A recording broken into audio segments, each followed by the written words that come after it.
बिस्मिल्लाहिर्रहमानिर्रहीम। अस्सलाम वालेकुम। रेड आई न्यूज़ के साथ मैं हुसैन हुसैन। चलते खबरों की जानिब। सुप्रीम कोर्ट में फौजी अदालतों में सिविलियंस के ट्रायल के फैसले के खिलाफ इंट्रा कोर्ट अपील पर समाअत के दौरान जस्टिस हसन अजहर रिजवी ने वकील से मुकालमा किया कि क्या धमाका करने वाले, मुल्क दुश्मन जासूस के साथ सास-पास करने वाले और आम सिविलियंस में कोई फर्क नहीं, आपको अपने दलाइल में तफरीक करनी चाहिए।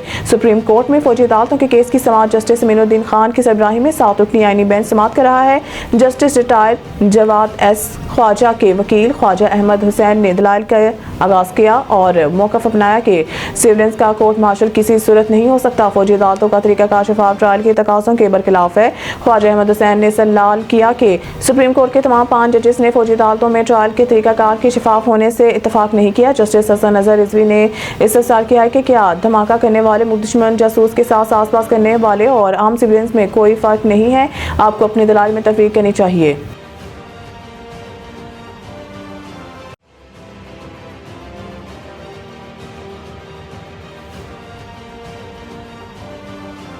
वज़ीर आला सिंध मुराद अली शाह की ज़ेर सदारत सिंध काबीना के इजलास में एग्रीकल्चर इनकम टैक्स बिल 2025 की मंजूरी दी गई। एग्रीकल्चर इनकम टैक्स बिल जनवरी 2025 से नाफिज और अमल होगा। वज़ीर आला सिंध मुराद अली शाह ने कहा है कि सिंध हुकूमत ने एग्रीकल्चर इनकम टैक्स से लाइव स्टॉक को शामिल नहीं किया। Agriculture income tax board of revenue BOR के बजाय सिंध रेवेन्यू बोर्ड SPR जमा करेगी। कुदरती आफात की सूरत में एग्रीकल्चर इनकम टैक्स में एडजस्टमेंट होगी।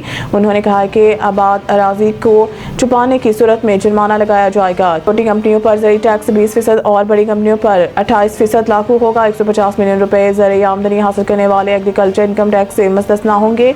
ज़रिए आमदनी 150 मिलियन रुपए तक 200 मिलियन रुपए तक 1% टैक्स लगेगा। 200 मिलियन रुपए से 250 मिलियन रुपए तक ज़रिए आमदन पर 2% टैक्स लगेगा।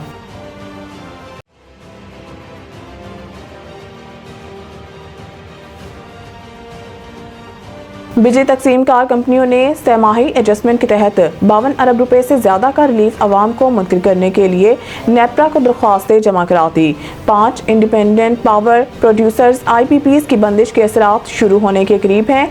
नेपरा के मुताबिक बिजली सार्फिन को 52 अरब 12 करोड़ रुपए के रिलीफ के लिए दरख्वास्तें नेपरा में जमा हो चुकी हैं। नेपरा के मुताबिक बिजली सार्फिन को 52 अरब 12 करोड़ रुपए के रिलीफ के लिए दरख्वास्तें नेपरा में जमा हो चुकी हैं। दरख्वास्तें रवां माली साल के दूसरे सहमाही एडजस्टमेंट की मद में जमा कराई गई हैं। नेपरा के मुताबिक दरख्वास्तों में कैपेसिटी चार्जेस की मद में 50 अरब 66 करोड़ रुपए की कमी मांगी गई है, जबकि ट्रांसमिशन एंड डिस्ट्रीब्यूशन नुकसानात की मद में 2 अरब 66 करोड़ रुपए कमी की दरख्वास्तें हैं। ताहम ऑपरेशंस एंड मेंटेनेंस की मद में 2 अरब 69 करोड़ रुपए का इजाफा मांगा गया है। अक्टूबर ta दिसंबर 2024 की सहमाही एडजस्टमेंट का इतलाक के इलेक्ट्रिक सार्फिन पर भी होगा।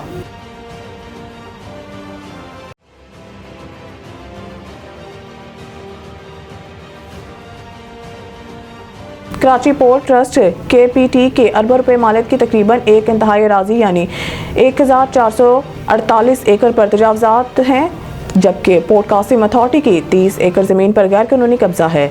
गैर कानूनी कब्जा शुदा ज़मीन पर हुक्मरान सियासी जमातों से ताल्लुक़ रखने वाले बाद सियासतदानों की मुबैना आशीर्वाद से तजावजात कायम हैं, जबकि वफाक के तकरीबन 350 एकड़ अराजी पर सिंध हुकूमत काबिज हैं। वज़ारत दिफा के ज़राए के मुताबिक मुल्क के मैरीटाइम सेक्टर के इत्तला के प्रोजेक्ट के हवाले से वज़ीर आज़म शहबाज शरीफ को जो मालूमात फराहम की गई है, इसके मुताबिक साहली पट्टी से जुड़ी इंतहाई महंगी ज़मीनें तजावजात और तबाह हाली का शिकार हैं, जिसका नतीजा ये है कि यहाँ कोई माशी सरगर्मी नहीं हो रही।